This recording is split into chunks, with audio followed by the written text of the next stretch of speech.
இருந்தாலும் எப்படியெல்லாம் வாசிச்சா தானே எப்படியே எங்களுக்கு கிளம்பும். ஐ மீன் நான் நந்தவனத்துக்கு வரல என்ட்ரன்ஸ் தான் வந்திருக்கேன். அதனால நம்ம அண்ணே நல்லா இருக்கியா? நல்லா இருக்க. மிருதங்கர் அண்ணே நல்லா இருக்கீங்களா? உங்களெல்லாம் பார்த்து எவ்வளோ நாள் ஆயிடுச்சு.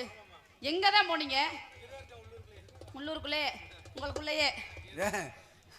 மணிவேலு நல்லா இருக்கியா? வீட்டில் எல்லாரும் நல்லா இருக்கா? எத்தனை பொண்டாட்டி? மூணா? இழைச்சிருவாடா, இழைச்சு போயிடுவாடா. பாத்துக்குவ. இப்ப நல்லா தான் இருக்கும். இன்னும் 2 வருஷம் போனோம்னா இழைச்சு துரும்பா போயிடுவேன். நல்லா இருக்கீல? ஓ தலைக்காரே என்னத்த என்னமோ நீ அவனை செய்ய விட்டு பார்த்த மாதிரியே சொல்ற.